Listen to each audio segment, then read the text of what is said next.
Eric, Listo. Sí, tú me indicas y yo las paso, normal.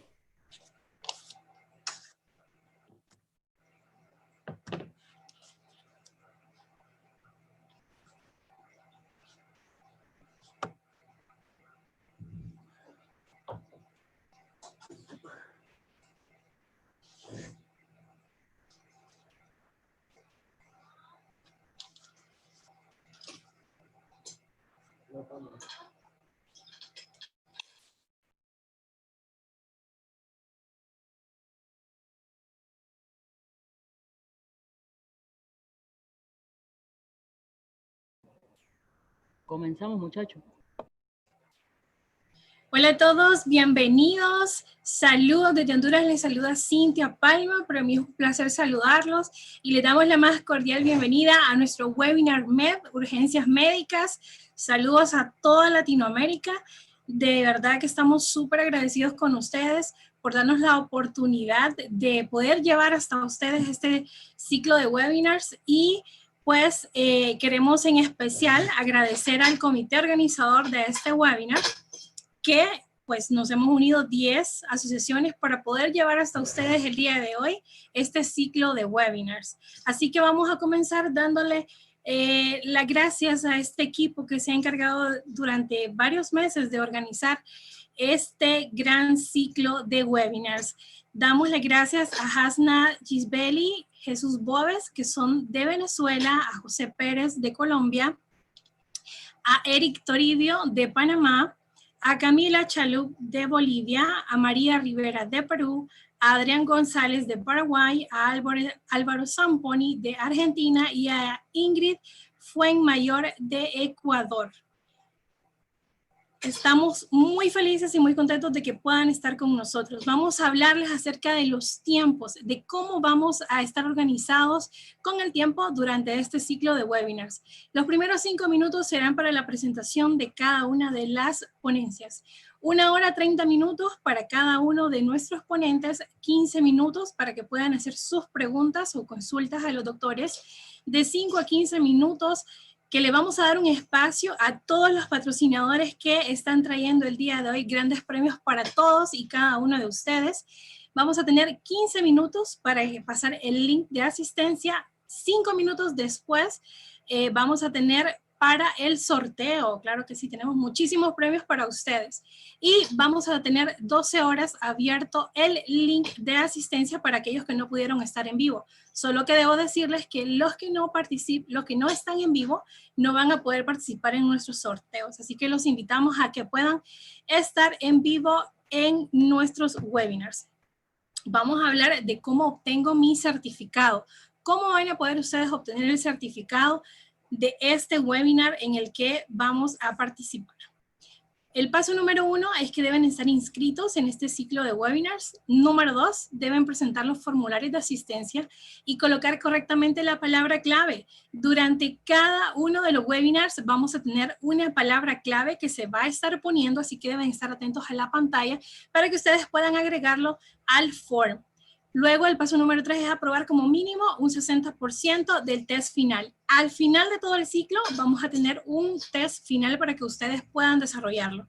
Y algo muy importante, deben haber asistido a un mínimo de 5 de los 7 webinars que se van a llevar a cabo. Bueno, luego de esto, pues vamos con la parte importante de este día. En nuestro primer día de webinars vamos a darle la bienvenida al doctor Edgar Leandro Cota Mamani. Él es médico cirujano de la Universidad Nacional Federico Villarreal de Lima, Perú. También Brigada Nacional Peruana, está en la primera línea de defensa frente al COVID. También es docente en centros de preparación preuniversitaria como ADUNI, COPREVI y PRE San Marcos. Exactamente desde Perú. Bienvenido, doctor. ¿Cómo está? ¿Qué tal? ¿Cómo te encuentras? ¿Cómo están todos los muchachos prácticamente listos para poder iniciar esta presentación? Gracias a todos ustedes, gracias Latinoamérica, estoy presto ya para poder iniciar esta presentación. Excelente, doctor. Sin más, lo dejo entonces en mejores manos. Tenemos alrededor de 9.500 latinoamericanos escuchándole en esta tarde. Así que lo dejo, doctor. Perfecto. Voy a empezar primero compartiendo la pantalla justamente con todos los jóvenes que ahorita deben estar observando lo que nosotros estamos prácticamente presentando. Antes de poder continuar, jóvenes, quiero mencionarles a todos ustedes que prácticamente al hablar nosotros del TEC, el traumatismo encefalocraniano, o traumatismo cráneoencefálico, como quieran llamarlo, eh, va a ser prácticamente, va a formar una de las tantas, de los tantos temas que se van a presentar justamente a lo largo de este programa y que desde ya agradezco bastante el interés que ustedes vienen poniendo a estas presentaciones. Desde ya les digo pues a todos ustedes, colegas, estudiantes de medicina, que agradezco a todos ustedes la atención que nos vienen teniendo a distancia con cada uno de ustedes. Y pues estoy listo para poder empezar con todo esto.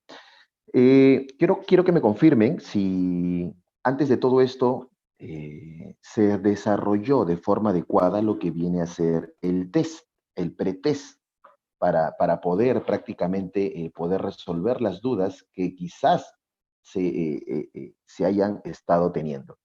Entonces, de esa manera, en el caso del test que ustedes tienen, que ustedes han desarrollado, hay diferentes preguntas, dudas que se han venido prácticamente expresando a lo largo de todo esto.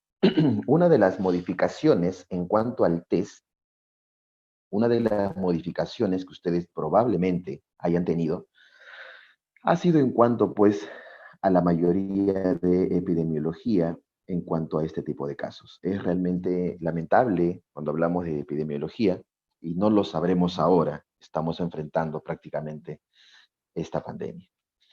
En este caso, tal como ustedes están viendo, las clasificaciones del traumatismo craneoencefálico, a partir de ahora, el TEC, es importante conocer esto porque justamente nos va a permitir a nosotros poder determinar el grado en el que se encuentra el paciente que prácticamente ha tenido alguna contusión o un traumatismo, una conmoción, si está comatoso, si está soporoso. Acá influye mucho la escala de coma Glasgow, que pues asumo yo todos ustedes la conocen bien. Sí, el segundo punto para esta presentación dice las diferentes patologías que se presentan y la sintomatología clínica evolutiva. Es importante saber si el paciente va a tener un buen pronóstico, si va a tener un mal pronóstico. Es importante saber también la semiología de estos tipos de traumatismos para poder de repente dirigirnos, ya sea con una imagenología, PET scan, TAC, tomografía, ¿no es cierto? En este tipo de cosas. Así que tenemos que apoyarnos mucho de esto y además un diagnóstico diferencial en lo que podría complicarse a raíz de estos golpes. El pronóstico, obviamente, la mayoría de estos pues tienen cierto porcentaje de una evolución estacionaria a mejorable, pero lo vamos a ir viendo más adelante. Al final tengo toda la bibliografía para poder compartirla con ustedes. Muy bien, entonces, reiniciamos de una vez. Objetivos. Básicos acá, chicos. Esto necesito poner bien claro esto porque si no, no avanzamos. Traumatismo craneoencefálico, cualquier lesión física o deterioro de la función del cerebro, debido a un cambio, ojo con esto, mecánico. Ojo con esto, mecánico. Ha habido un golpe, ha habido un accidente automovilístico, típico acá, de repente una contusión, una caída, un empuje, una agresión, etcétera, que es totalmente diferente a una contusión cerebral. Se entiende, tal como dice ahí, lo estoy leyendo, cuando la lesión al cerebro, escúchenme esto, ocasiona signos neurológicos de focalización. El más conocido de estos, como ya sabrán, es el tercer paracraneal de los 12 que hay. Hemiparesia o la hemiplegia. Estos se detectan cuando el paciente ha recuperado el estado de alerta. Lógicamente, un paciente de repente en estado soporoso, quizás desmayado o de repente o con una conmoción intensa, no vamos a poder evaluar los signos neurológicos a cabalidad. Cuando el paciente recién reinicia de repente sus actividades o vuelve en él, recién vamos a expresar prácticamente, poder diferenciar, evidenciar los cambios neurológicos. La conmoción, que es una palabra que vengo usando hace rato, se entiende cuando la persona, después de haber recibido un trauma cerebral con pérdida del estado de alerta, no presenta signos neurológicos. No presenta signos neurológicos, pero hay una pérdida del estado de alerta. Muy bien, entonces acá tenemos los objetivos clásicos. Y evidentemente, pues, ya de forma general, el TEC viene a ser cualquier tipo de traumatismo que lleva a una lesión del cuero cabelludo, el cráneo o el cerebro. En este caso, obviamente sería bueno aclarar que una contusión, un traumatismo o un politraumatismo, evidentemente, pues, va a lesionarse el cuero cabelludo, el cráneo, el cerebro. Acá interviene mucho el lugar del trauma. Porque si bien es cierto, nosotros recordemos que tenemos a nivel de los huesos, que forman parte de toda la bóveda craneana, por ejemplo, el occipital, vamos a ponerle, ustedes saben que este tejido viene a ser un tejido óseo plano, pero que tiene dos planchas de tejido óseo compacto a ambos extremos, que justamente van a poder recibir el golpe y amortiguarlos gracias al tejido óseo esponjoso que hay entre estas dos planchas. Yo les digo esto porque la mayoría de personas creen que, bueno, sobre todo los estudiantes, ellos creen que los tejidos, parietal, frontal, occipital, etcétera, es puro tejido compacto. Y no es así. El tejido propio de la bóveda craneana es un tejido óseo compacto, sí, pero esponjoso también. Porque imagínense que fuese compacto, total, sería perjudicial para nosotros. Así que la naturaleza es sabia y nos ha puesto dos planchas de tejido óseo compacto y al medio tejido óseo esponjoso, anticipándose, ¿no? O a sabiendas de que la vamos a fregar. De repente por ahí algún paciente bebido se resbaló y se golpeó. Por ahí de repente una tarde lluviosa, la señora sube las escaleras y resbala. Entonces, la naturaleza es sabia y en este caso pues tenemos tejidos óseos compactos amortiguados de tejido óseo esponjoso. Las lesiones pueden variar desde un pequeño abultamiento en el cráneo hasta una lesión cerebral grave. Acá importa mucho la intensidad del trauma y también importa mucho el lugar de la misma. En fin. Clasificación. Clínica radiológica patológica. Clínica radiológica patológica. Clínica. Obviamente es en base a la escala de Coma-Glasgow. Hay que recordarles a todos ustedes que hay una nueva modificación de la escala Coma-Glasgow. De acuerdo a esta, se va a poder diferenciar en, ya saben ustedes, leve, moderado y evidentemente grave. Había una imagen a modo de meme bastante interesante, donde pues el cráneo sale prácticamente hecho trizas, ¿no? Y debajo, ahí de modo supuestamente gracioso, la descripción donde dice, no creo que me pase nada, esta vez voy a salir sin casco. Se trataba de un motociclista, donde evidentemente pues una mala decisión, ¿no? Le costó probablemente la vida. La otra clasificación radiológica es en base a los hallazgos del TAC. Entendemos pues como TAC, ya sea pues la tomografía axial computarizada. Acá hay escalas, ya lo vamos a hablar. Luego tenemos a la patológica, que es en base a las lesiones primarias y secundarias, donde vamos a evidenciar lógicamente lo que viene a ser los signos neurológicos. Por fin, acá lo tenemos, ¿no? Escala de Coma-Glasgow. Esto es algo rápido porque ustedes pues ya esto lo deben manejar bien.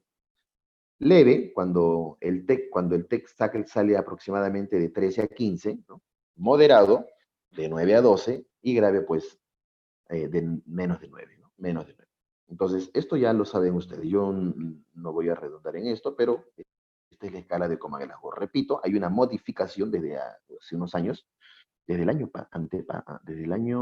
2018, una modificación de la escala de Coma-Glasgow. Muy bien, lesiones por traumatismo. Acá tenemos a la primaria y a la secundaria. Lesión primaria, lesión secundaria, cada una tiene diferentes, esto se puede anticipar, ¿no? Cada una tiene diferentes causas. Primaria, viene un agresor y te golpea con una piedra en la cabeza. Primaria, es una consecuencia directa, ¿no? Una lesión primaria, es decir, te golpeó en el óvulo, se me ocurre, parietal o de repente a nivel de la estructura lambdoidea, y por lo tanto has perdido cierta propiedad. Entonces, es una lesión primaria porque es una consecuencia directa de ese golpe, ¿entiende? Por ejemplo, suponiendo que usted resbale y se golpee de repente la zona parietal y el occipucio, la zona occipital, perdón, y evidentemente pues van a tener alguna alteración, probablemente visual. Entonces, ¿qué sucede? Como ha sucedido a causa del golpe, es una lesión primaria, directa del TEC. Alteraciones traumáticas primarias son consecuencias de la acción mecánica inmediata del cráneo, se originan en el mismo momento del trauma. Ojo con esto, es muy importante, en el mismo momento del trauma. Muy aparte del típico vómito, muy aparte del típico mareo, ¿no es cierto? Espero que no les toque evidenciarlo en carne propia, pero la mayoría de pacientes generalmente vienen nauseosos o con vómitos explosivos. Ojo con esto. El paciente te está hablando, te está dando los datos, sí, que esto, que lo otro, y empieza el vómito, ¿no? Que muchas veces, pues, como no lo avisa, termina manchando la prenda del personal de salud. No lo sabe. Su intensidad depende de la velocidad del objeto contundente. Ojo con esto. Acá hay un punto muy importante. La velocidad. Nada hacemos sin esto. No es lo mismo acercarte una bala o un martillo con tu mano a la cabeza, ¿no? Que es diferente a que te lo lancen. ¿Se dan cuenta? Entonces, ¿qué importa? La velocidad, pues. Entonces, la velocidad con la que generalmente impacta el trauma va prácticamente a medir o a predecir la intensidad de la consecuencia de estos daños. Bien. Del objeto obviamente contundente, ¿no? Un robo, quizás. La aceleración que comunica al cráneo. Eh, Algo muy importante acá, ya que hablamos de velocidad, es que generalmente esto se reduce a problemas automovilísticos. Quiero aclarar eso. Estos problemas automovilísticos, desafortunadamente, ocurren generalmente, y se los digo a todos ustedes, cuando se va adelante, ya seas piloto o seas copiloto del auto en el que te encuentras. Estás tranquilo, estás viajando, no hay tráfico, no hay carros, aceleras, se te olvidó, se me ocurre ponerte el cinturón y el piloto tiene que frenar de forma inmediata. Pero tú estás distraído, estás en el celular. Entonces, el freno obviamente origina un impulso de inercia hacia el copiloto. El piloto, como va a frenar, se agarra, ¿no? El copiloto no. El copiloto está distraído poniendo música. Ahí está. Frena y la cabeza va hacia adelante y golpea hacia atrás, el famoso pivote. Si estás con cinturón, haces pivoteo. Es decir, la cabeza va hacia adelante y luego regresa. Generalmente el regreso es más intenso. Ojo con eso. Y si estás pues sin cinturón, va a ser peor, ¿no es cierto? Muchas veces el impacto hacia la luna delantera va a originar que tú salgas eyectado del asiento y quién sabe a dónde caigas. Pero lo que ocurre aquí es que evidentemente la velocidad tiene un papel muy importante a este nivel. Hematomas epidurales, hematomas subdurales agudos y crónicos. Vamos a tener la alteración de las meninges en este caso. Bueno, los espacios, ¿no? Los espacios meningianos.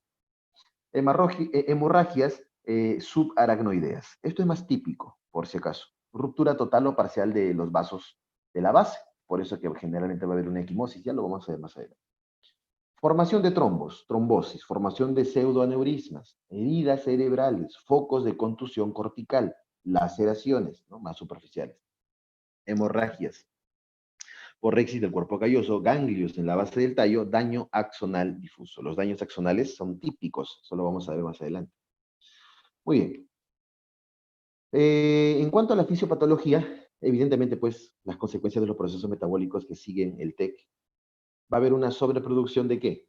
Para empezar, hay que recordar que, evidentemente, pues, la causa principal de todo esto, la consecuencia principal viene a ser una neurodegeneración. Hasta ahí, todo bien. Una neurodegeneración. Es decir, pues, va a haber una alteración a mal, ¿no es cierto?, de todo el parénquima cerebral. Primero que va a haber una sobreproducción de los aminoácidos excitatorios, el glutamato y el aspartato. Las interleuquinas vuelan. Los radicales libres, una peroxidación de las membranas celulares. Ácido araquidónico, leucotrienos, etc. Todo esto va a conllevar a, desafortunadamente, una neurodegeneración que más adelante, cuando el paciente despierte, se va a reflejar en unos signos neuronales, ¿no es cierto?, en semiología, donde evidentemente vamos a ver diferentes alteraciones. Las más conocidas, el par craneal 3. Una lesión secundaria, ya hablamos de las primarias, una lesión secundaria, va a haber una liberación de potasio, y ahí, si se libera potasio, una alteración de la bomba ATPase, la bomba de sodio-potasio. 3, 2, 2, 3. Esto va a originar un edema cerebral y por lo tanto un dolor. Ojo con esto, ¿ah? Mira que hasta ahorita estamos ignorando la sangre profusa de manera laminar, quizás, que pueda haber después del golpe. Los vómitos.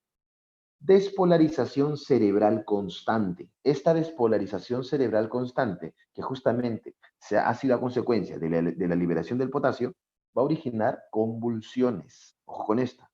Convulsiones intermitentes tónico-clónicas. El petit mal, ¿se acuerdan? Disminución del magnesio extracelular.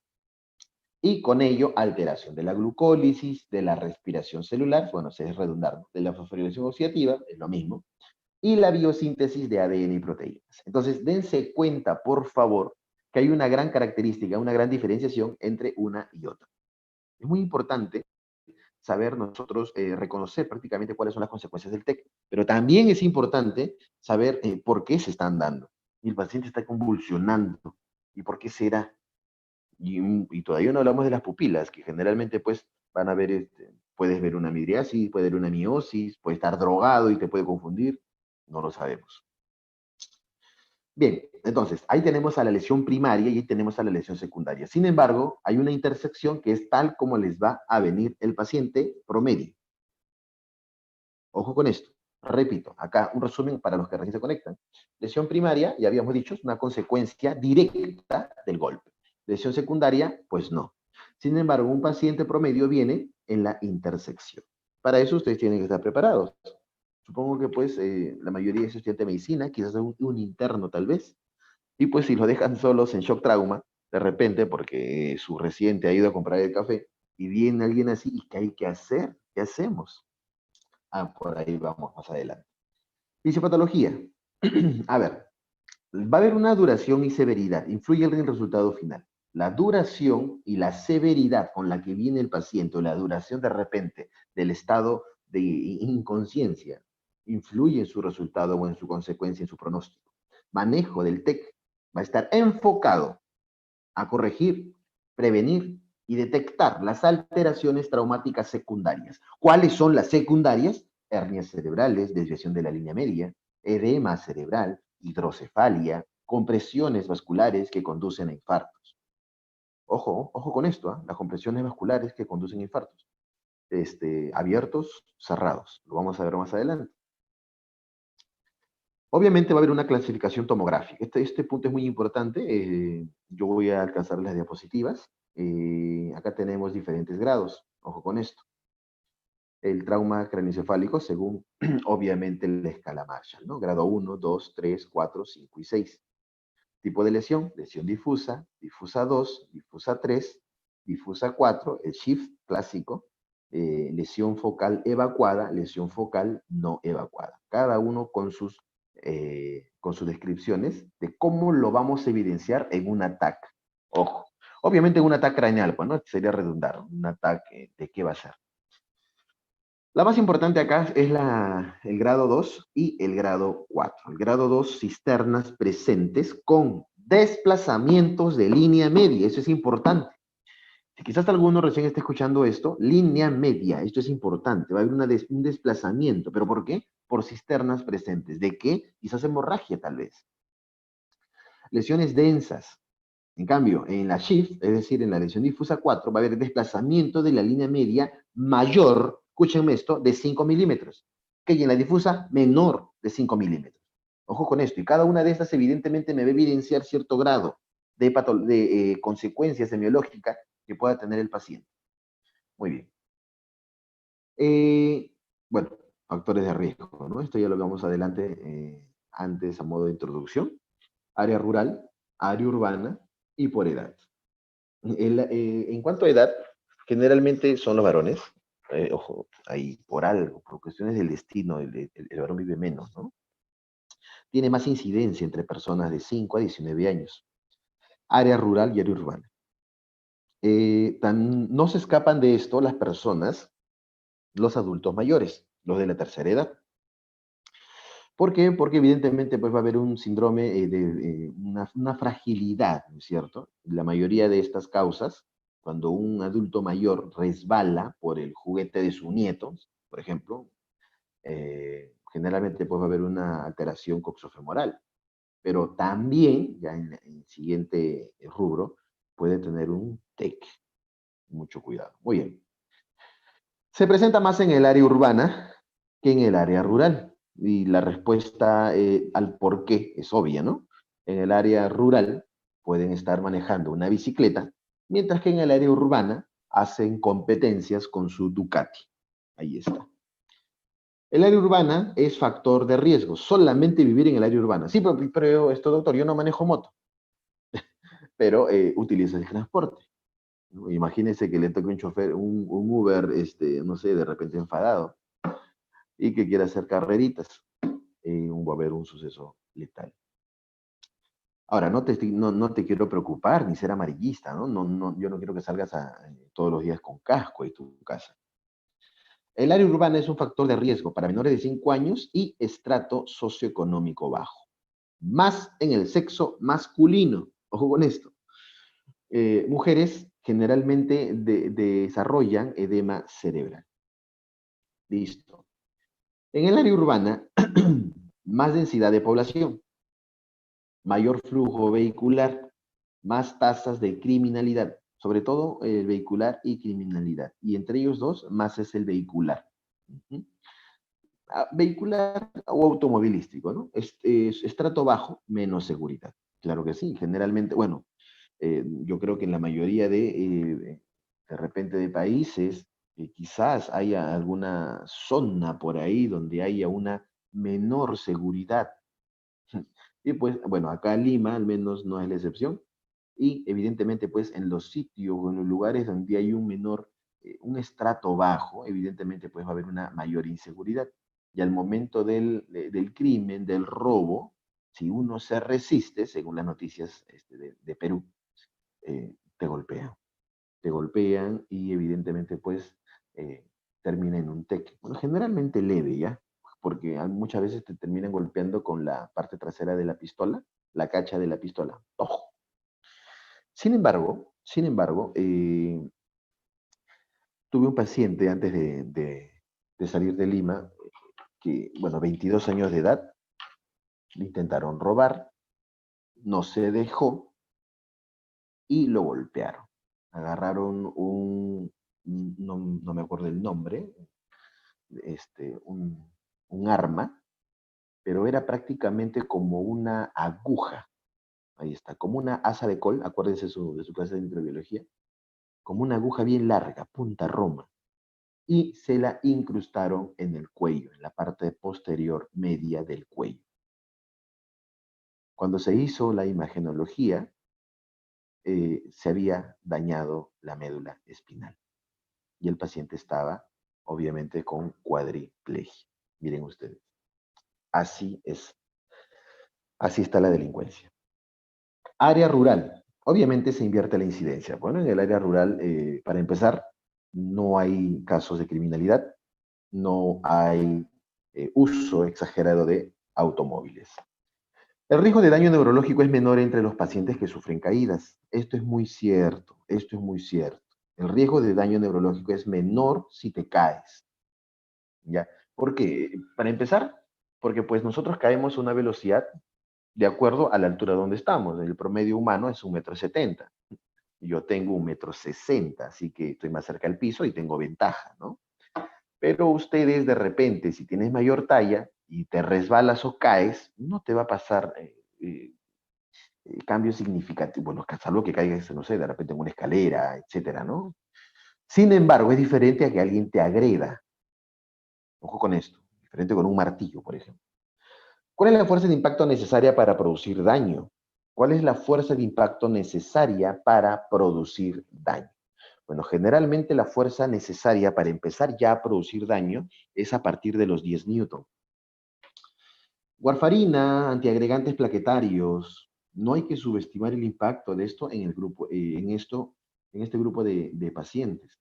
¿Por qué? Para empezar, pues va a haber una gran coagulación a nivel cerebral. El Glasgow no es útil para tomar decisiones en este tipo de grupos. ¿Ya? Ojo con esto. ¿Por qué? Lógicamente, pues el paciente que se ha resbalado viene, se queja, le duele, ni siquiera es necesario un Glasgow, ¿no? Porque incluso reclaman, ¿ya qué Glasgow le vas a tomar si tú lo ves bien? La sobreanticoagulación en este grupo de pacientes es más común. ¿En qué grupos? En los pacientes, obviamente, de una edad avanzada o que sufren caídas, malnutrición, mala adherencia, enfermedades hepáticas, comorbilidades, etc. Un paciente anticoagulado se le debe realizar una tomografía computarizada, independiente de la severidad del trauma. Ojo con esto. Todo paciente anticoagulado debe realizarse una TAC, independiente de la severidad del trauma. ¿Por qué? Porque tengo que cuidar a que mi paciente no haga de repente algún SB. Ojo con esto. Factores de pronóstico, y esta parte es muy delicada. Aunque no haya una definición exacta en los factores de predicción del pronóstico, vamos a mencionar, por ejemplo, la puntuación de la escala de Coma-Glasgow. Al inicio de esto ya lo hablábamos que puede ser leve, moderado y grave, ¿se acuerdan? Menos de 9, grave. La puntuación de la escala de Coma-Glasgow. Edad no es lo mismo, de repente en un neonato, en un niño, en un neonato con toda la fontanela expuesta, imagínense, o de repente en un adulto mayor que ya tiene pues antecedentes de isquemia cerebral. Es diferente. La reactividad pupilar, obviamente, pues es lo primero que analizan muchos cuando viene el paciente tequeado, con esto, ¿eh? Tequeado quiere decir que ha sufrido un teque. Es un poco de argot médico, ¿no? Si te viene un paciente tequeado, entonces uno agarra, revisa las pupilas y de repente están mióticas o midriáticas. Una vez pues viene un paciente, le reviso las pupilas y pues estaban mióticas y el paciente no tenía tanto dolor a pesar de que estaba sangrando. ¿Y qué pasó? No tenía dolor porque el amigo pues estaba en su vacilo, estaba drogado, imagínense. No, generalmente este tipo de cosas se acompañan de una conjuntiva más que nada roja, eritematosa. Lesiones secundarias, hipotensión, hipoxia, ¿no es cierto? Una presión intracraneal elevada, vasoespasmos, lesión de vasos intracraneales, datos del ataque. Duración de un coma en caso haya, hematomas epidurales cuando se asocia a una edad avanzada, hemorragia subaracnoidea, entre otros. Bien, mecanismo de producción del TEC. Evidentemente, pues, tenemos diferentes grados, ¿no es cierto? Va a haber un forceps, caídas, golpes, etc. Generalmente, lo que ocurre es bueno, si hay una criminalidad, generalmente ocurre por la letra E, golpe por objeto. Ojo con esto. Y también ocurre en delincuencia, en automovilístico, ya está. Donde dice HPAF, creo que todos lo podemos saber. Evidentemente, pues, se trata de una herida por arma de fuego, ¿no? Eh, Eso acá en Perú es muy conocido por toda la población porque nuestro expresidente, Alan García Pérez, se suicidó de esa manera, justamente tal como está recorriendo el proyecto.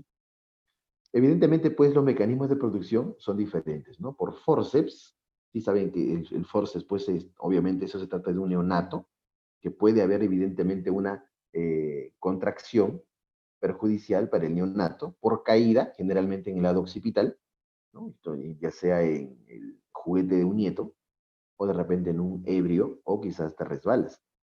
Golpe en barbilla, típico también. Golpe por objeto, que es el más común. Tipo de lesiones, fracturas de la bóveda craneal, fractura cerrada, fíjense por favor. Fisuras, ¿sí? Fisura recta generalmente.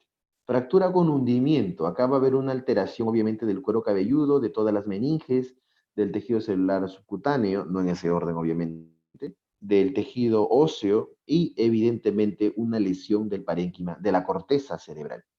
Fractura expuesta, creo que no necesita presentación, y obviamente una fractura conminuta, que es justamente lo que están observando, ¿no? Una ATAC revela, pues, situaciones desastrosas también, y una resonancia peor. Líneas de fractura en la base del punto de aplicación de fuerza.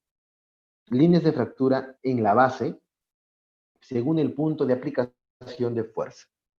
En este caso, las flechas van a representar el punto de aplicación de fuerza, fíjense ustedes, y las rayitas, ¿no? Las líneas en negro van a evidenciar, pues, las fracturas de la base. Obviamente, ahí lo que están observando ustedes ahí es la base de la bóveda craneal. Muy bien. Evidentemente, fracturas de la base del cráneo, ahí está. Fracturas del piso anterior. Típico signo de ojos de mapache. Típico, ojo con esto, ¿eh? Ahora, no vayan a pensar que el paciente viene y ya viene con sus ojos así. Sería bonito, ¿no? Pero no, el paciente no viene así. Tiene que pasar ciertas horas y hasta días para que el paciente tenga los ojos de mapache. Ojo con esto. Bueno, esos obviamente, esos hematomas van a desaparecer con los días, pues, ¿no? Fractura del piso medio, signo de Battle. Acá, obviamente, va a haber un hematoma en la región retroauricular, derecha, izquierda, según sea el caso. Fractura del piso posterior, va a haber una equimosis en el velo del paladar. No se nota la imagen, pero bueno. Su tomografía es solamente, su tratamiento es solamente médico y con reposo de cama, ¿no? Bueno, en la mayoría de todos. Tipos de contusión cerebral más frecuentes, y en este caso, pues, tal como están viendo ahí, en el dibujo superior izquierdo, evidentemente esos son los puntos de contusión cerebral más frecuentes. Tal como están viendo, parte cerebral, también están viendo ahí, en la parte media y en la parte anterior. En la parte baja, evidentemente, pues ahí tenemos un desorden cerebrovascular. Ahí lo tenemos. A ver, perfecto. Ahora, vamos a hablar daño cerebral secundario de las hernias. Fíjense, por favor, las hernias. Fíjense ustedes, cómo está prácticamente el hemisferio cerebral izquierdo desplazándose hacia el espacio derecho. Hernias. Y fíjense cómo hay una desviación del ventrículo, ¿no? Del ventrículo, del tercer ventrículo. Fíjense cómo 3 se desvía, 2 se mueve. Ojo con esto. Y en esas direcciones van las hernias, fíjense. En el caso de 3, fíjense cómo se desvía hacia la zona cerebelosa. Y luego viene la típica ataxia. Acá nosotros tenemos, pues, tomografías ya con desviación de la línea media de, evidentemente, pues, un tequeado, ¿no? Fíjense las hernias, por favor. Voy a utilizar mi mouse, no sé si se note. Fíjense, por favor, acá. Este supuestamente es la línea media, fíjense acá, y miren ustedes la desviación. Miren, por favor. O acá, miren acá. ¿Dónde está? Aquí. Tiene que ser simétrico, pero no, miren. Miren, no. Por acá. Tiene que ser simétrico. Miren acá, ahora miren aquí. No es simétrico, ¿no? Y la línea media muchas veces está de forma aberrantemente desplazada. Hematoma epidural, tal como lo están viendo ahí, no necesita presentación. Hematoma subdural agudo, ¿no? Hay diferencias, ¿ah? No es lo mismo hematoma epidural que subdural. Bueno, muy aparte del espacio donde ocurre, hay más diferencias. Hemorragia subaracnoidea, tal como están viendo, que es lo más común, y la contusión cerebral. Daño axonal difuso, fíjense por favor, daño axonal difuso, hematoma intraparenquimatoso y el swelling difuso. De repente cuando hablo de swelling difuso, de repente no lo conocen bien, pero cuando hablamos de las escalas de Marshall, no sé si se acuerdan, ahí estaba el swelling, que era el grado 3, perdón, el grado 4. Díganme que se acuerdan, por favor. Hematoma subdural con hernia subfalcina, hemorragia de Duret, típico, conocido, hematoma subdural con hernias de Lungos. Lo vamos a ver más adelante. Acá tengo más ejemplos para ustedes. Estas diapositivas obviamente se las voy a alcanzar. Proyecciones radiológicas especiales. Usualmente se solicitan por fístulas de líquido cefalorraquídeo. Es totalmente importante. Neumoencéfalo, lesiones en órbitas, un ataque cerebral con cortes coronales y ventanas óseas. La típica ventana ósea. Muy bien, tal como lo están viendo ahí. Fíjense, por favor. Miren ustedes. Miren acá. Y obviamente acá tenemos ya prácticamente una alteración. Fíjense ustedes el grado, ¿no?, en el que se encuentra. Y no es una craneotomía. Y obviamente vemos parénquima cerebral, ¿no? Obviamente acá probablemente se trate de un mal pronóstico, porque miren ustedes, acá también hay restos de lo que probablemente sería cráneo también. Fracturas de cráneo, criterios para elevar un hundimiento. Criterios para elevar un hundimiento. Ojo con esto, ¿ah? No se trata de cualquier cosa. Muy bien, continuamos.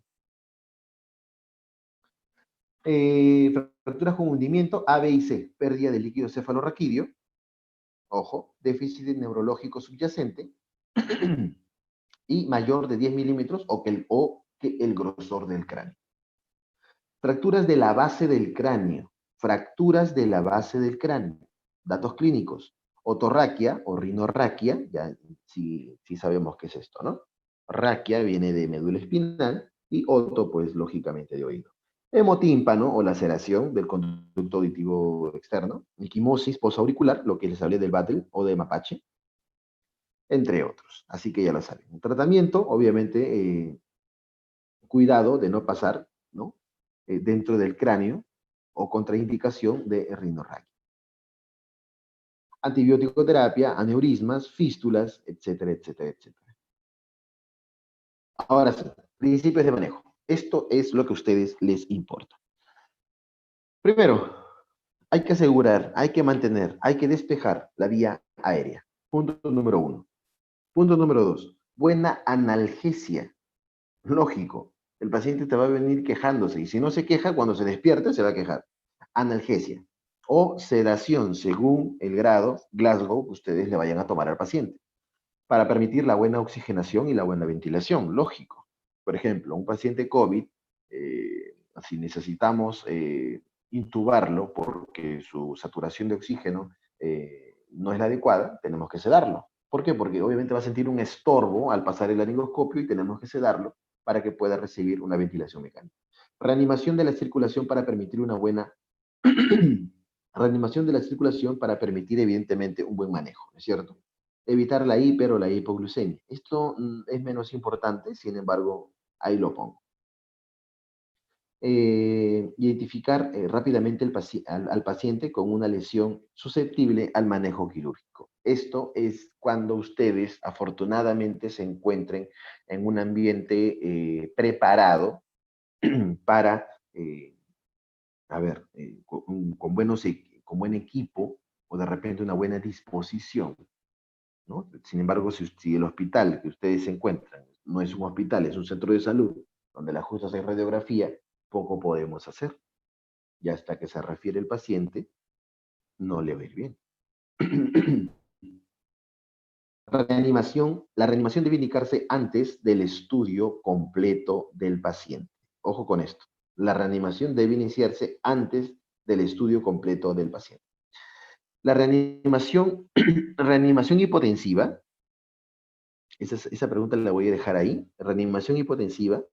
Obviamente, si generalmente el paciente tequeado va a venir prácticamente de acuerdo a cuánto demora en el desplazamiento, con cierta alteración de su volemia. Entonces, va a recurrir a una hipotensión. Tenemos que hidratarlo o de repente utilizar algún cristaloide para poder recuperar su buena presión. La hipoxia o la hipotensión son los factores más asociados con el pobre resultado neurológico. Muy cierto, sobre todo la hipoxia. Aún este manejo no es generalizado en todos los servicios de urgencia. Oxigenación, ventilación, hipoxia. La hipoxia es una gran amenaza. Muchas veces el paciente despierta, no sabemos cómo, y se quita todos los aparatos. Y a veces tenemos que, no sé, de repente hacer una traqueostomía, una intubación endotraqueal, etcétera, y se los quita. Es increíble, chicos. Yo he visto esto hasta de sonda Foley, imagínense. Un episodio de hipoxia eleva 2 veces, escuchen esto, la probabilidad de muerte. Ah, el traslado es fundamental en el resultado final. Acá tengo un artículo muy importante, determinar la incidencia y la duración de la hipotensión y de la hipoxia en el área prehospitalaria en los pacientes tequiados. Y asociación entre estas lesiones secundarias con la mortalidad y la discapacidad alta. Justamente de esto nos estamos basando para esta ponencia. Intubar a todos los pacientes con TEC moderado o a severo. ¿Qué opinan ustedes? ¿Hay que intubar a todos?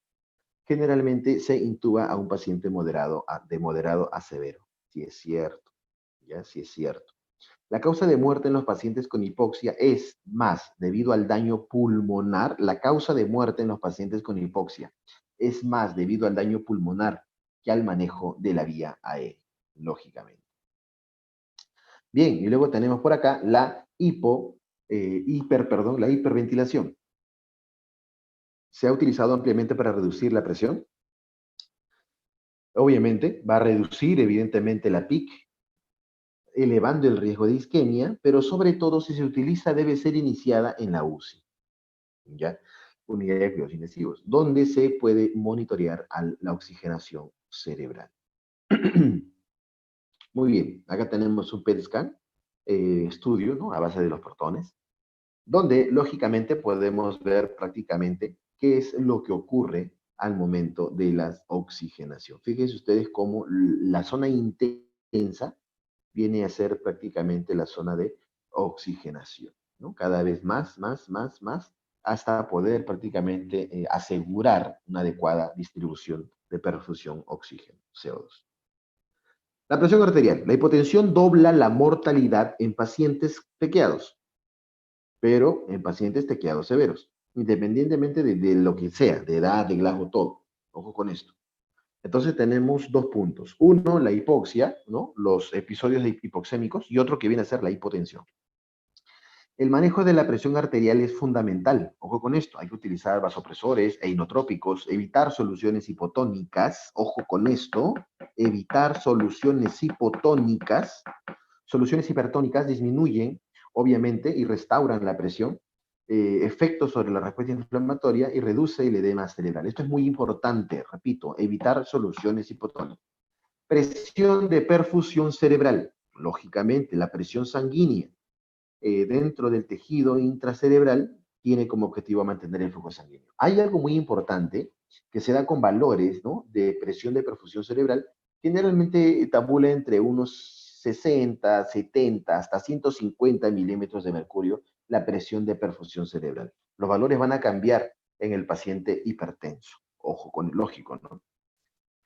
Manifestaciones clínicas, obviamente va a haber una cefalea, ya sea por el quinto par, depresión del estado de conciencia, parálisis del sexto par, papiledema, la tríada de Cushing, una bradicardia, hipertensión, depresión, focalización neurológica, hemiparesia y signos de herniación inminente. Lo que estamos viendo atrás fue el fondo de ojo, ahí tenemos la mácula bien marcada. Monitoreo del paciente, ¿no? Monitoreo de la presión intracraniana, monitoreo constante de signos vitales, ventilación, oxigenación, EKG, glucosa, etc. El paciente tiene que estar monitoreado. Monitoreo de la presión intracraniana, ¿por qué? Van a haber signos de incremento de la PIC, de la PIC, ¿no? Presión intracraniana. Son imposibles de valorar, generalmente, por ejemplo, pacientes comatosos. Papiledemas, aunque es un signo real, es infrecuente después de la lesión cerebral. La mayoría de las terapias, ojo con esto, son efectivas por un periodo de tiempo variable. Muy bien. Ahora sí. Generalmente, chicos, la presión de la perfusión cerebral debe ser mantenida entre 75 milímetros de mercurio en pacientes con aumento de presión intracraniana. La presión intracraniana es muy importante. Es muy importante. No podemos permitir que se altere. En un TEC cerrado, lógicamente, sin alteración prácticamente de todo el firmamento óseo, el paciente Glasgow de 3 a 8 con anormalidades, o un paciente Glasgow de 3 o 8 sin anormalidades, es muy importante. Es muy importante saber manejar cada uno de estos. A ver, empecemos. Optimización del retorno venoso, siempre a 30 grados. Siempre a 30 grados. Mantener la cabeza en posición neutra, una estrategia segura, un collarín tal vez de acuerdo a la lesión de repente cervical, evitar el incremento de la presión intraabdominal. Bien, evitar collares cervicales sí lo amerita, pero si hay obviamente hay daño cervical, necesitaremos usar collarín. Evitar estímulos que produzcan vasalva, ya sabemos qué es esto, adecuada sedación y analgesia, lidocaína, fentanilo, ¿no? Etomidato, propofol, rocuronio, ya ustedes saben. Terapia hiperosmolar es otra alternativa. A ver, ¿en qué consiste esta terapia hiperosmolar? Para empezar, disminuye la presión intracraneana, no afecta la mortalidad y hay una tendencia al déficit neurológico clínico. No afecta la mortalidad y disminuye la PIC. Obviamente ustedes están seguros esperando que yo mencione al famoso manitol, 20%, es tan efectiva como la solución salina. El manitol, para empezar, pues, ejerce efectos adicionales en la circulación cerebral y evidentemente los niveles de sodio deben ser considerados antes de elegir el tratamiento entre manitol o una solución hipertónica. Control glucémico. El aumento de la glucemia se va a relacionar con un buen pronóstico. Ojo con esto. Ahora, se me ocurre, si el tequiado se asocia con la liberación de hormonas contrarreguladoras, esteroides endógenos, por la activación del eje hipófisis adrenal. Si de repente se trata de un paciente que quizás también era consumidor de corticosteroides, evidentemente pues vamos a tener una glucemia totalmente alterada. Si te viene un Cushing, por ejemplo, peor aún. El incremento de la glucemia promueve el metabolismo anaerobio con la acumulación de ácido láctico y eso va a originar un daño secundario. Ojo con esto. Muy bien. Este fue un estudio que se hizo doble ciego de 97 pacientes con TEC severo. Un grupo de pacientes recibió un control estricto de la glicemia para mantenerla entre 80 a 120 milímetros de mercurio. Resultados: el grupo intensivo, mayor episodio de hipoglicemia; el grupo de terapia convencional, mayor estancia en UCI, mayor tasa de infección, fatal. Muy bien, ahora sí, acá tenemos un journal, a ver, acá está. A ver, vamos por acá, aquí está. A ver, fíjense ustedes, vamos a poner así.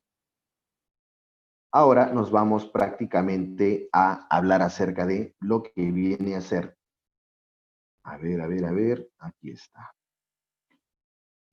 Fíjense, por favor, esta parte es muy importante. Yo necesito que ustedes tengan a bien el entendimiento de este detalle, que es prácticamente la parte final. Esto es a modo de un repaso, ojo con esto. Típico, TEC, escala de Comas-Glasgow. Ya lo vimos, TEC leve, TEC moderado, TEC grave. Listo. Algo muy importante, para todo tipo de tequeado, el tratamiento debe iniciarse mediante una reanimación adecuada del paciente, según protocolo de soporte vital avanzado del trauma. Esto es muy importante en el lugar del accidente y debe ir seguido de la aplicación de medidas necesarias para evitar lesiones cerebrales secundarias. Descartar factores que causen deterioro de nivel de conciencia, alcohol, drogas, shock, hipoxia severa o que haya permanecido con ese nivel de conciencia al menos por 6 horas. Clasificación de traumatismos craneanos: leve, moderado, severo, totalmente grave. Todo impacto craneal aparentemente leve con probabilidad a deteriorarse a las 48 horas post-trauma. Moderado, paciente letárgico o estuporoso, trasladado al centro hospitalario. Leve, pérdida de conciencia, amnesia, cefalea holocraneal, vómitos, etc. Por acá, obviamente, tenemos los pacientes con bajo riesgo, medio riesgo, alto riesgo, y evidentemente acá vamos a tener diferentes características. ¿Cuál es el que me va a originar un mal pronóstico? Evidentemente los que tienen cierto episodio de hipoxemia, ojo con esto, de hipoxia, elevación de la PIC o alteración de la glucemia. Muy bien. Y la intensidad, evidentemente, de la contusión. Trauma, a ver, por acá, ¿dónde está? Lesiones focales, ya lo hablamos hace rato, lesiones difusas, ¿sí? Hablamos de esto. Lesiones tipo 1, tipo 2, y esto se encuentra más a detalle. A pesar que esta categoría está clasificada como swelling cerebral o inflamación, aquí se refiere a la turgencia cerebral por aumento de sangre intravascular. el famoso swelling. Esto es muy importante. En esta categoría se incluyen a todos los pacientes donde va a haber cisternas perimesencefálicas y están comprimidas o ausentes. ¿Por qué? Porque hay una turgencia. ¿Por qué? Por un incremento de la vascularización. El desplazamiento de la línea media a generalmente menor de 5 milímetros. Y no debe existir lesiones hiperdensas. Esta parte es muy importante, por favor. Marcadores de gravedad, mecanismo lesional, edad, pérdida transitoria de conciencia, amnesia, agitación, signos de focalidad neurológica, cefalea y vómitos. Esto es un repaso. Causa frecuente es el accidente de tránsito y por lo tanto la zona urbana, lesiones de ocupantes de vehículos, caídas de segunda causa, motociclistas, ciclistas, lesiones por arma de fuego, accidentes laborales, entre otros. Muy bien, fisiopatología. Con esta parte cerramos para pasar a sus preguntas. Mecanismo lesional primario, lesiones nerviosas, vasculares, de aparición inmediatamente. Tenemos acá mecanismos estáticos, agente externo se aproxima al cráneo hasta colisionar. Y agentes dinámicos, lesión por aceleración y desaceleración. El cráneo se desplaza tropezando con un obstáculo. El obstáculo no viene hacia él.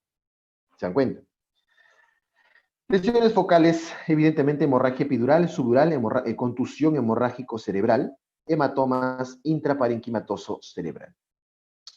Ahora, mecanismo lesional secundario, lógicamente pues acá tenemos una, por una hipopotasemia, una hiponatremia, hipotensión, vasoespasmos, edema cerebral y las complicaciones que puede traer.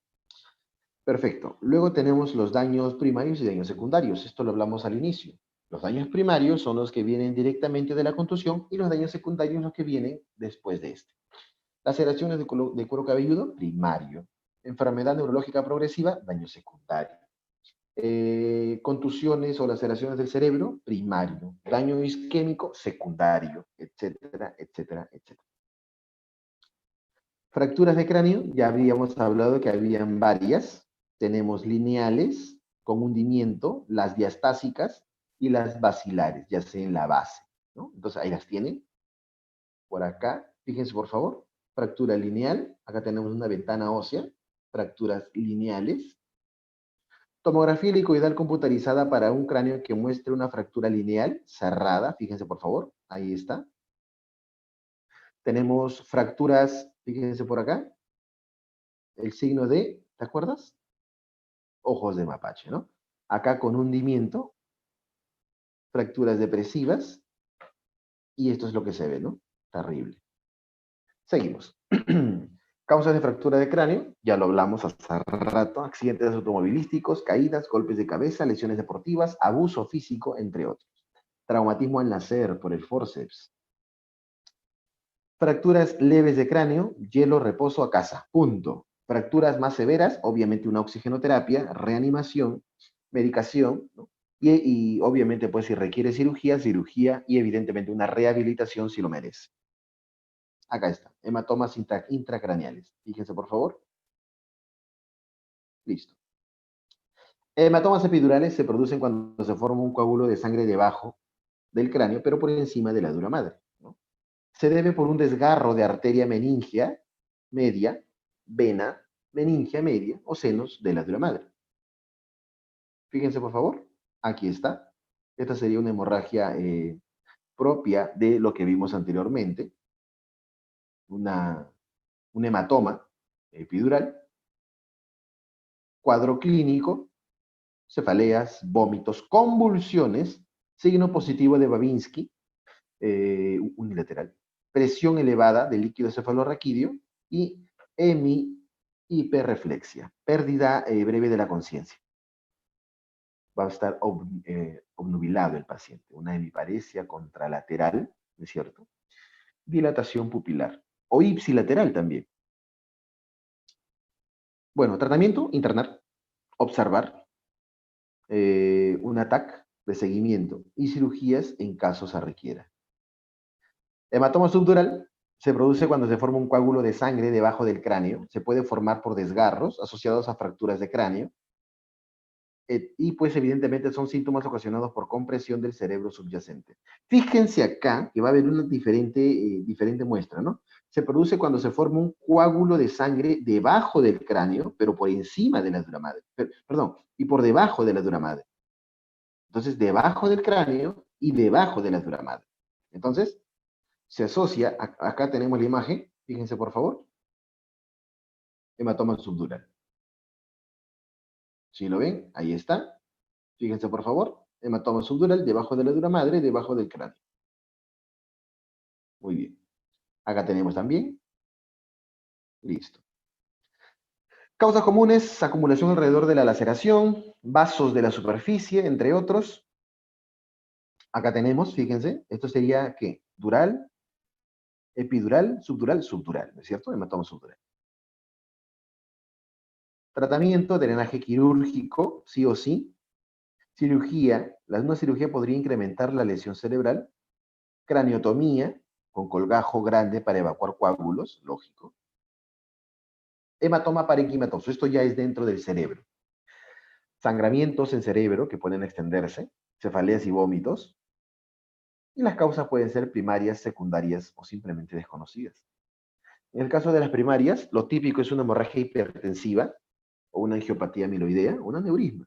Secundarias, malformaciones vasculares y evidentemente tumorales, ¿no? Malformación arteriovenosa, le dice. Cuadro clínico, las putaminales, las talámicas, las lobales. Esta parte es más clínica, yo la voy a dejar para que ustedes lo puedan leer, repasar.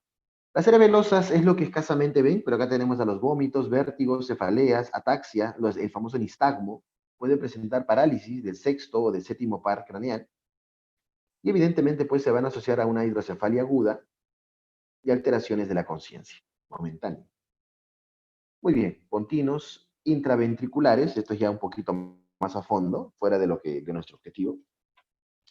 Acá tengo los diferentes tipos que he presentado. Un hematoma epidural, acá tengo un hematoma subdural, ¿no? Acá tengo un hematoma parenquimatoso o intracerebral, y evidentemente cada uno de estos va a generar el desplazamiento de la línea media, ¿ya? Acá se encuentra, fíjense por favor, sin hematomas, con hematomas, epidural y contusiones hemorrágicas.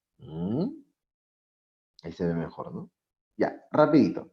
Atención urgente, reanimación, fíjense por favor. Clasificación de muertes traumáticas, inmediata, la mitad. La mitad fallece de forma inmediata. Temprana, acontece a las primeras horas, debiéndose generalmente hemorragias, el 35%.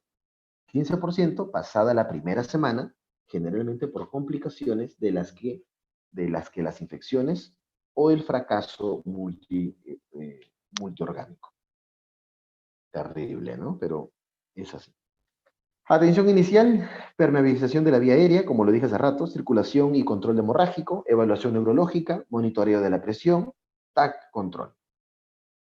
Evaluación neurológica, escala de Coma-Glasgow, examen de pupilas, tamaño, respuesta, que esta es IRLA, pues, ¿no? Anamnesis, lógicamente muy importante, saber si estamos ante un paciente probablemente epiléptico o con un antecedente de SB. Exploración física, acá interviene toda tu semiología para poder evaluar al paciente cuando ya esté despierto. Y por acá tenemos ya lo que viene a ser palidez, vómitos, descartar lesiones, etc. Evidentemente hay niveles de sedación, ¿no? Son el famoso nivel de Ramsay, del 1 al 6, desde el paciente agitado, ansioso, inquieto, hasta el paciente que no tiene respuestas. Esto obviamente me va a permitir a mí poder quizás sedar al paciente que necesite probablemente un monitoreo o quizás una intubación para poder asegurar una buena oxigenación. Exploración física, bueno, esto es más de lo mismo. Signos y síntomas sugestivos de hemorragia intracraneana, vómitos persistentes, disminución de 2 o más puntos Glasgow, alteración del tamaño, la reactividad pupilar, fontanela llena o diástasis de suturas. Y obviamente, pues, tenemos que ir a una cama UCI, ¿no? Vigilar funciones neurológicas, irrigación cerebral, una PIC de menos de 20 milímetros de mercurio, control hemodinámico, hipoxemia, asegurar una buena oxigenación. Los métodos diagnósticos ya los conocen, y evidentemente, pues, el tratamiento inevitable, ¿no? Mantener sobre todo los valores normales de PIC, de PAM, de perfusión, de saturación, lógicamente es importante. Vigilancia, ya sea de un TEC leve, moderado o severo. Podemos llegar desde simplemente una observación en casa hasta una valoración neuroquirúrgica. Terrible. Mecanismos de prevención, cinturón de seguridad, es importante. Acá al menos en Perú, de repente en sus sitios también, merece una infracción, una multa, si el conductor no usa cinturón de seguridad y sus pasajeros tampoco. Utilizar sillas de seguridad para niños, no conducir en estado de ebriedad, lógico, utilizar barreras de seguridad y en baño adecuar pisos antiderrapantes. Muy bien, esta es la escala de Coma-Glasgow, que resume todo lo que he venido diciendo. Si está de 3 a 8, obviamente se trata de grave, manejo neurointensivo, manejo inicial de reanimación, reevaluación, manejo de perfusión. Esto resume todo lo que he venido diciendo. Moderado, manejo hospitalario, médico quirúrgico, y leve, simplemente observación y a casa. Acá tenemos las bibliografías que yo les he venido dando y evidentemente pues hay que tener en cuenta los puntos más importantes de todo ello. Solamente quiero ya para terminar hacerles la invitación a que todos ustedes puedan de repente continuar o profundizar quizás lo que se tenga en lo que están viendo acá. Tal como está en la presentación, como bien me han presentado, yo tengo un canal de YouTube donde generalmente colgamos y repasamos todos los puntos importantes médicos, presentando casos clínicos y evidentemente casos de tendencia. Aquí está, somos 212,000, acá está, 212,000 suscriptores, somos verificados y con un botón de plata gracias a todos los seguidores en toda Latinoamérica, y pues quedan invitados a revisar nuestras plataformas. Estamos en Facebook, en YouTube, en Instagram. Cada vez somos más latinoamericanos que justamente se encuentran interesados en profundizar. Perfecto. Entonces, vamos a las preguntas. No sé, Cintia, ¿tú me avisas? Así es, doctor. Justamente iba a preguntarle para que pues pudiera hablarnos sobre su canal y pues perfecto, lo vamos a seguir por ahí. No sin más, quiero dejar a mi compañero Eddie desde Panamá para que él pueda continuar con la parte de las preguntas. Muy buenas noches, doctor. ¿Cómo está por allá? Todo bien por acá, un poquito de calor. Bueno, muchas gracias por la presentación y gracias por su tiempo. Acá le tenemos la primera pregunta. Kevin Gallardo pregunta, en un paciente con TEC, mayormente presenta triada de Cushing por PIC elevada. ¿Eso no haría que el paciente presente hipertensión? ¿Cuál sería el motivo de la hipotensión? Exactamente. Qué bonita pregunta. Lo hemos mencionado nosotros cuando en un paciente de repente con síndrome de Cushing, de por sí ya tenemos que estar totalmente anticipados a que pueda haber una alteración en su glicemia. Ese es el primer punto, ya que es un paciente pues con Cushing y pues evidentemente se nos viene una alteración de su glicemia. Número 1. Número 2, viene con una hipertensión marcada, es algo muy importante, viene con una hipertensión marcada. Y la hipotensión puede deberse a una alteración, ojo con esto, de una presión intracraneana. Al momento de haber una presión intracraneana elevada por hipertensión, el cuerpo se defiende haciendo hipotensión. Entonces, evidentemente, pues la defensa del cuerpo originaría una alteración propia a la misma. Defendiéndose el cuerpo, estaría dañándose a sí mismo. Y en este caso, pues, hay que asegurar. No es un caso que pueda ocurrir siempre, pero generalmente los pacientes con síndrome de Cushing debutan o hacen este tipo de casos generando una hipertensión y pues tenemos que controlarla, evidentemente, ya que podría generar un un hematoma cerebral o parenquimatoso, como se había dicho. Pero en caso sea así, ya saben ustedes por qué se da. Seguimos.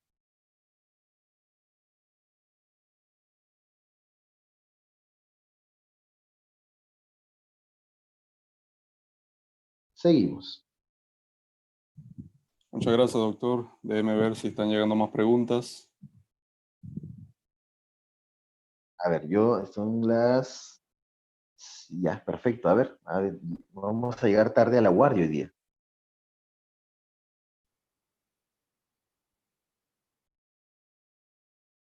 Bueno, al parecer esa era la pregunta que se tenía.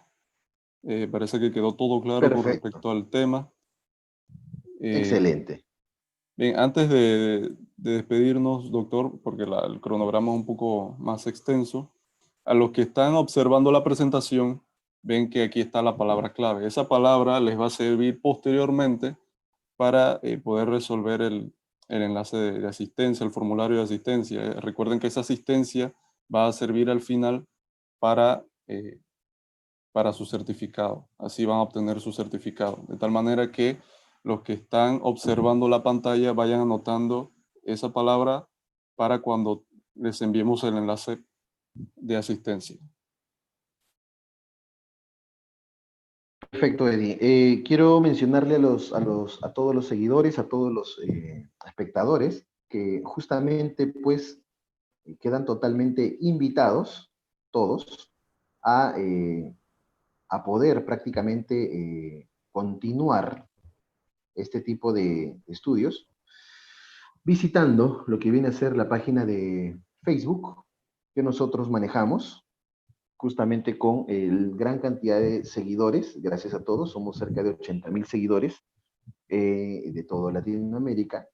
Afortunadamente nos sigue a distancia y utiliza nuestros materiales. Nosotros colgamos generalmente eh, casos clínicos, resúmenes médicos, tal como están viendo, y evidentemente pues unas imágenes junto con una multiplataforma, somos un equipo, y pues evidentemente todos quedan invitados a visitar la página, se llama Cota Manía. Yo soy Edgar Cota, la página se llama Cota Manía.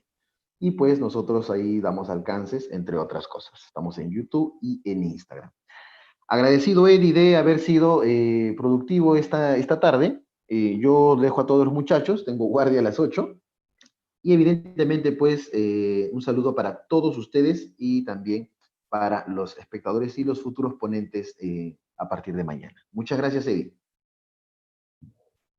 Muchas gracias a usted, doctor, y que tenga buena suerte en su guardia.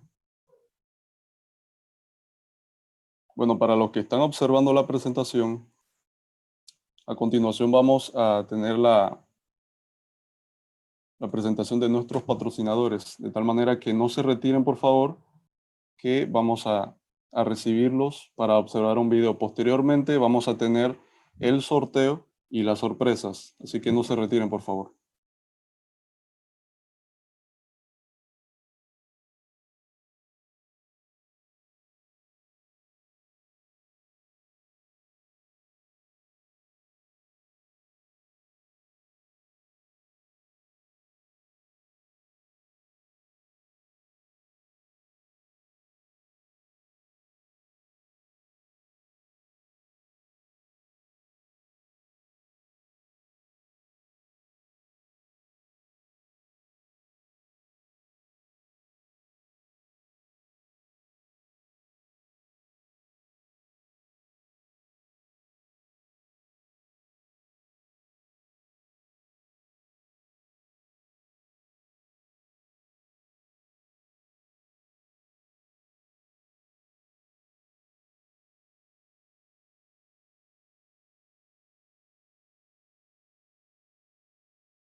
Queremos recordarles que la palabra clave no deben enviarla al chat, sino que deben agregarla al link de asistencia. La palabra clave debe de ser agregada al link de asistencia.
Chicos, queremos hablarles de los premios que vamos a tener el día de hoy. Están preparando algo por ahí para que ustedes puedan verlo en sus pantallas a través de la presentación. Sin embargo, voy a hablarles de dos premios que vamos a tener el día de hoy. El primero es un curso introductorio a las ciencias de la salud del grupo Collegy, que es uno de nuestros sponsors.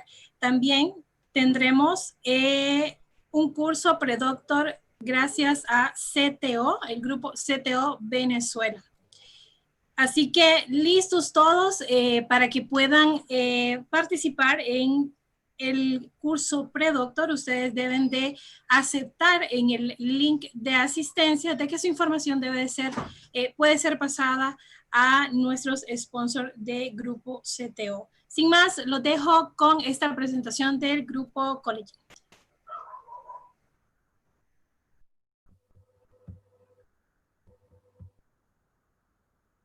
Hola, buenas noches. Por acá les habla el director de Grupo College. Estamos encantados de participar en este maravilloso evento organizado por Acuempula Mérida. Grupo College es una organización que se encarga de organizar eventos de formación continua para estudiantes y profesionales de la salud. Somos un grupo de enseñanza que busca complementar la formación académica y profesional para alcanzar la excelencia curricular. Queremos felicitar este grandioso proyecto que se está llevando a cabo y bueno, queremos también comentarles sobre los cursos que nosotros organizamos. Estamos ofertando en este momento un curso introductorio a las ciencias de la salud, el cual es un curso que es dictado por médicos y es dirigido a los próximos estudiantes y los estudiantes que están comenzando en las diferentes carreras de las ramas de la salud, como medicina, odontología, fisioterapia, nutrición, farmacia, etcétera, entre tantas carreras de la salud. Es un curso que comprende los principales temas que se ven al comienzo de estas carreras, haciendo una breve introducción por como anatomía, fisiología, embriología, bioquímica, bioestadística. Y bueno, hoy está dando inicio el segundo grupo, hoy 6 de julio, y próximamente, en breve, ya estaremos sorteando un cupo para este curso. Esperamos, les deseo mucha suerte a todos los que están participando. Y próximamente, en pocas semanas, estaremos abriendo un tercer grupo que dará inicio. También realizamos cursos como el curso de inglés médico, el cual también pronto abriremos nuevamente para que se puedan inscribir. Es un curso que es dirigido a estudiantes y profesionales de la salud, ya sean estudiantes, especialistas, médicos, odontólogos. Es un curso que te brinda las primeras herramientas para desenvolverte dentro del campo de la medicina, de diferentes carreras de la salud en inglés. En temas como aberturas, terminología médica, cómo redactar cartas, cómo leer, etc. Y bueno, lo que les pedimos es que nos sigan en las redes sociales. En Instagram nos pueden conseguir como Grupo College, igualmente en Facebook. Acá nuestro número telefónico de contacto, nuestro correo. Y bueno, sin más que decir, os dejo con el coordinador de este evento, quien van a realizar el sorteo de un cupo para el curso introductorio a las ciencias de la salud. Gracias.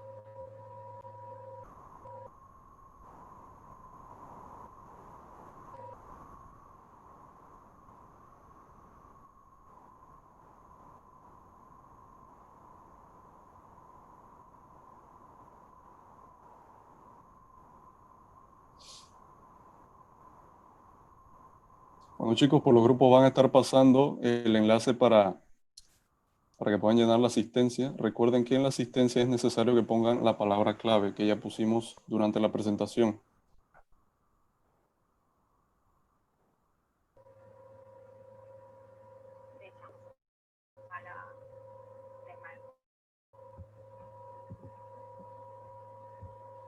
Entonces, para eso daremos 15 minutos para que llenen este formulario.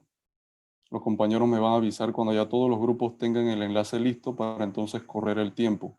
Así que estén pendientes.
Bueno, y a partir de ahora el tiempo va a correr.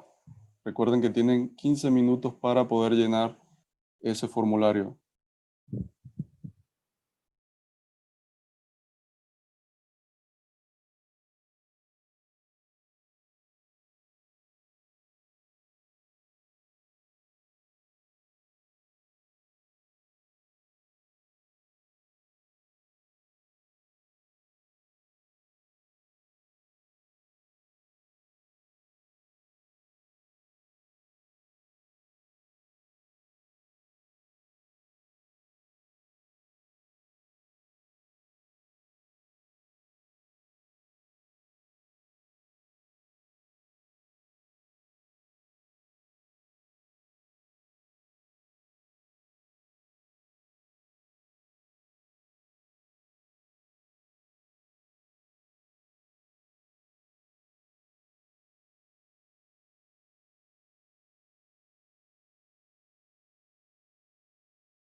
Para aclarar algunas dudas, en este tiempo se van a recoger los nombres de las personas que hayan llenado el formulario. Aparte de ser asistencia, también se utilizará este listado para el sorteo, de tal manera que aquellos que hayan tenido algún problema de conexión tengan este tiempo para poder llenar el formulario. Al final de este tiempo, entonces se va a hacer el sorteo para los premios.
Chicos, si alguien presenta algún error al momento de entrar al enlace, les pedimos un poquito de paciencia. A veces el servidor puede trabarse un poquito. Recuerden que son más de 6.200 personas de espectadores y participantes en este momento. Así que si en algún momento no los deja ingresar el link, entonces vuelvan a intentarlo, ¿verdad? Pero no perdamos la paciencia. Todos van a poder ingresar.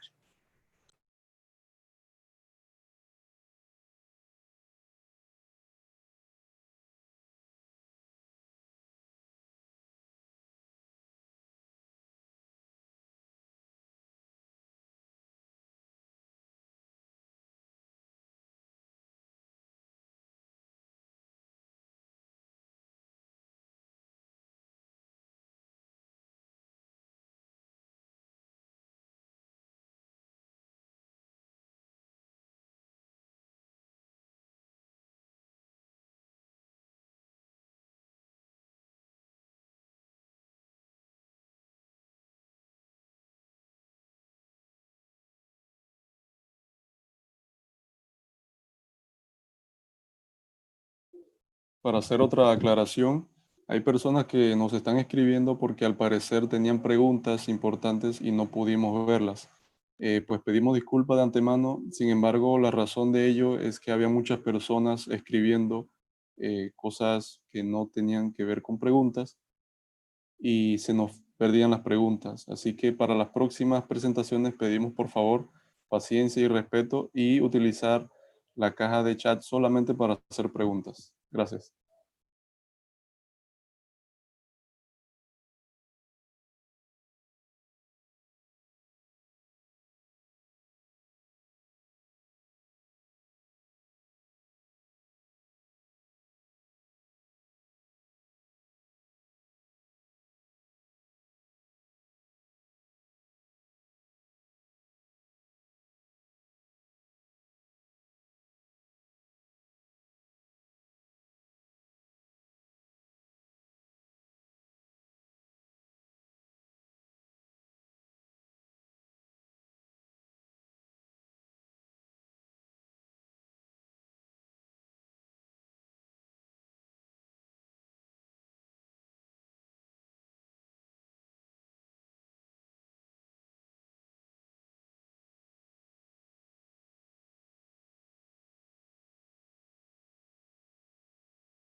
Finalizado el tiempo, nuestros compañeros van a descargar el documento con todos los nombres de los participantes y a continuación se va a hacer el sorteo. Este sorteo lo van a poder ver aquí en vivo, y recordando a aquellos que no pudieron llenar, pues tienen hasta 12 horas para poder llenarlo. Los que lo llenaron en estos 15 minutos tienen la oportunidad de participar en el sorteo. Así que a continuación vamos a descargar el documento y les vamos a mostrar en vivo cómo hacemos el sorteo y la entrega de los premios.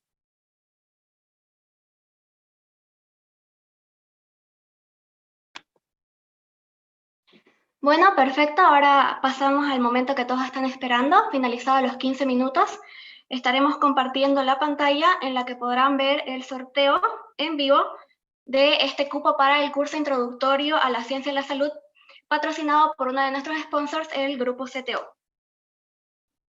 El grupo College, perdón. Entonces, en esta lista que pueden ver en pantalla, están todas las personas que hasta ahora, en estos 15 minutos, han llenado el formulario de asistencia. Lo que haremos será copiar todos estos nombres, ingresar la lista a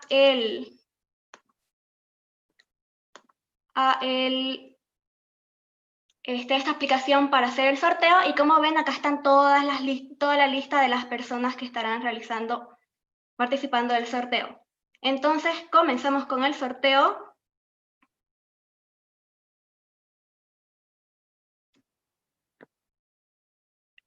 Acá lo que pondremos en opciones será filtrar duplicaciones, si es que habrían, y tendremos el resultado de las 6.830 personas que en los 15 minutos llenaron el formulario de asistencia. Entonces comenzamos con el sorteo del cupo para el curso introductorio a la ciencia de la salud, patrocinado por el grupo College.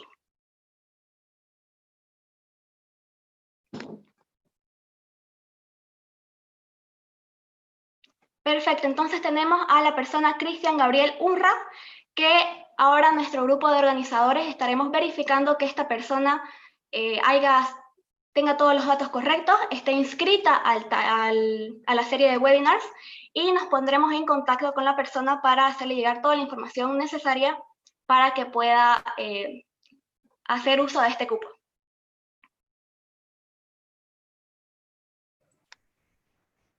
Gracias, Camila. Queremos agradecer a todos los que nos acompañaron el día de hoy. No sin antes decirles que el link va a quedar habilitado 12 horas más. Pueden entrar a la descripción del video y ahí van a encontrar el enlace para poder entrar al link y que ustedes puedan hacer el registro. Les recuerdo también que si alguno de ustedes todavía no está inscrito, tienen 24 horas todavía para poderse inscribir a los webinars. Están viendo en pantalla ahora mismo el cronograma de todas las ponencias. El día miércoles es nuestra siguiente ponencia, es en el área de dermatología, y el tema va a ser acerca de quemaduras con el doctor Celso Aldana de Paraguay. Entonces, sin más, no nos queda más que agradecerles el apoyo, el haber estado aquí, y solo queremos hacer un último recordatorio. Este espacio lo hemos creado como algo académico para que todos podamos aprender. Queremos pedirles que por favor, como les decía nuestro compañero Eddie, utilicen únicamente la caja de los comentarios para dejar sus preguntas a los conferencistas, y que guardemos en todo momento el respeto con nuestros compañeros y colegas.